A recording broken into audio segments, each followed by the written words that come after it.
ಈ ದಿನ ಭಾರತ ದೇಶಾದ್ಯಂತ ಕೂಡ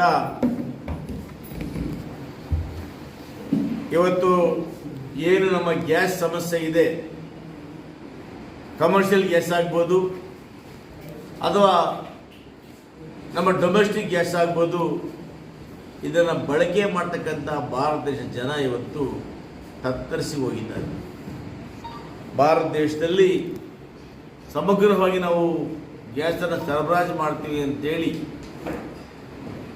ಎಲ್ಲ ವಲಯಗಳನ್ನು ತೆಗೆಸಿ ಉಚಿತವಾಗಿ ಸಂಪರ್ಕ ಕೊಡ್ತೇವೆ ಅನ್ನೋ ವೇದವಾಕ್ಯದೊಂದಿಗೆ ಪ್ರಾರಂಭ ಮಾಡಿದಂಥ ಗೌರವಾನ್ವಿತ ಭಾರತ ದೇಶದ ಪ್ರಧಾನಮಂತ್ರಿ ಆಗಿರ್ತಕ್ಕಂಥ ನರೇಂದ್ರ ಮೋದಿಯವರ ಸರ್ಕಾರ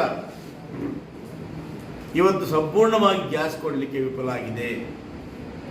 ಇವರು ವೈಫಲ್ಯ ಅವತ್ತು ಎತ್ತು ತೋರಿಸ್ತದೆ ಇವತ್ತು. ಯಾಕಂದರೆ ಗ್ಯಾಸ್ ಕೊಡಬೇಕಾಗಿದ್ದಂಥವರು ಇವತ್ತು ವಾರ ತಕ್ಷಣ ಗ್ಯಾಸ್ ಅಭಾವ ಅಂತ ಹೇಳೋದು ತಪ್ಪು.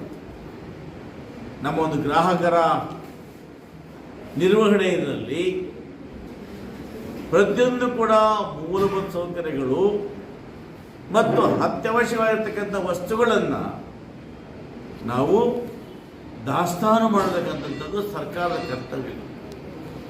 ಇವತ್ತು ಗ್ಯಾಸ್ ಯಾರಿಗೆ ಬರ್ತದೆ? ಆಟೋ ಚಾಲಕರು. LPG ಗ್ಯಾಸ್ ಸಿಗದೆ ಅವರು ಒಂದೊಂದರ ಊಟಕ್ಕೆ ಕೂಡ ಕಷ್ಟಪಡುವಂಥ ಹೀನಾಯ ಪರಿಸ್ಥಿತಿ ಬಂದಿದ್ದಾರೆ. ಇದಕ್ಕೆ ಯಾರ ಕಾರಣ? ಸೆಂಟ್ರಲ್ ಗೌರ್ಮೆಂಟ್ನ ನರೇಂದ್ರ ಮೋದಿಯವರ BJP ಸರ್ಕಾರ ಕಾರಣ. ಇವತ್ತು LPG ಗ್ಯಾಸ್ ಇಲ್ಲ, CNG ಗ್ಯಾಸ್ ಇಲ್ಲ, ಗೃಹಬಳಕೆ ಗ್ಯಾಸ್ ಇಲ್ಲ, ಇದರೊಟ್ಟಿಗೆ ಕಮರ್ಷಿಯಲ್ ಗ್ಯಾಸ್ ಇಲ್ಲ. ಇವತ್ತು ಎಷ್ಟೋ ಹೋಟೆಲ್ಗಳನ್ನು ಬಂದ್ ಮಾಡಿದ್ದೇವೆ. ಬಂಗಾರಪೇಟೆ ಸ್ವತಃ ನನ್ನ ಸಂಸ್ಥೆಯ ಹೋಟ್ಲನ್ನು ಕೂಡ ಗ್ಯಾಸ್ ಇಲ್ಲದೆ ಇವತ್ತು ಬಂದ್ ಮಾಡಿದ್ದೇವೆ. ಇವತ್ತಿವರು ಸಹಜವಾಗಿ ನಿತ್ಯ ಬಳಸ್ತಕ್ಕಂಥ ವಸ್ತುಗಳನ್ನು ಇಷ್ಟು ಒಂದು ದಾಸ್ತಾನ ಮಾಡ್ತಕ್ಕಂಥದ್ದು ನಿಯಮ ಇದೆ.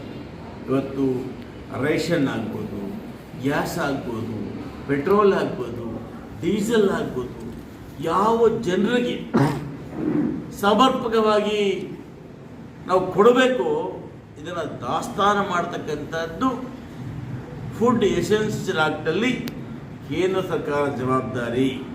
ಇವತ್ತು ಈ ಜವಾಬ್ದಾರಿಯನ್ನು ಮಾಡದೆ ಇವತ್ತು ನುಣುಚಿಕೊಂಡು ಜನಸಾಮಾನ್ಯರಿಗೆ ಹೊಡೆತ ಕೊಡೋದಕ್ಕೆ ನಾನು ಖಂಡಿತವಾಗಲೂ ಕೂಡ BJP ಸರ್ಕಾರವನ್ನು, ನರೇಂದ್ರ ಮೋದಿಯವರ ಸರ್ಕಾರವನ್ನು ಖಂಡಿಸ್ತೇನೆ. ಇವತ್ತು ಅವರು ಹೇಳ್ತಾರೆ ಸಿದ್ದರಾಮಣ್ಣವರು ಸಾಲ ಸಿದ್ದರಾಮಯ್ಯ ಅಂತ. ಆದರೆ BJP ಸರ್ಕಾರ ಹಿಂದೆ ನರೇಂದ್ರ ಮೋದಿ ಅಧಿಕಾರಕ್ಕೆ ಬಂದಾಗ, ಮನಮೋಹನ್ ಸಿಂಗ್ ಅವರು ಅಧಿಕಾರ ವಹಿಸಿಕೊಟ್ಟಾಗ 54 ಲಕ್ಷ ಕೋಟಿ ಸಾಲ ಇತ್ತು. 14 ವರ್ಷಗಳಲ್ಲಿ ನರೇಂದ್ರ ಮೋದಿಯವರು ಇವತ್ತು 218 ಲಕ್ಷ ಕೋಟಿ ಇವತ್ತು ಸಾಲವನ್ನು ಮಾಡಿದ್ದಾರೆ. ಇವತ್ತು ಆ ಸಾಲವನ್ನು ಮಾಡುವುದರಿಂದ ಬಹುಶಃ ನಮ್ಮೆಲ್ಲ ಬೆಲೆಗಳು ಜಾಸ್ತಿ ಆಗಿದೆ.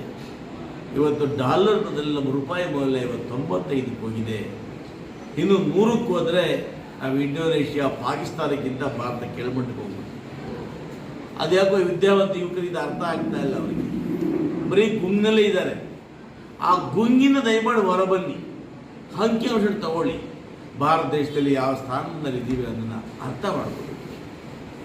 ಇವತ್ತು ಇಷ್ಟೆಲ್ಲ ವೈಫಲ್ಯದ ಕಾರಣ ಯಾರು?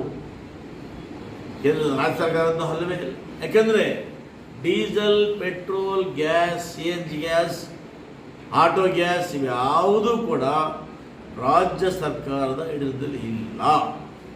ಇವೆಲ್ಲವೂ ಕೂಡ ಕೇಂದ್ರ ಸರ್ಕಾರ ಮಾಡಬೇಕಾಗಿತ್ತು. ಎಲ್ಲೋ ಒಂದು ಕಡೆ ಇವತ್ತು ಜನಸಾಮಾನ್ಯರಿಗೆ ಸಹಾಯ ಮಾಡಲಿಕ್ಕೆ ಕೇಂದ್ರ ಸರ್ಕಾರ ಸಂಪೂರ್ಣ ವಿಫಲ ಆಗಿದೆ ಅಂತೇಳಿ ನಾನು ಆರೋಪವನ್ನು ಮಾಡ್ತೇನೆ.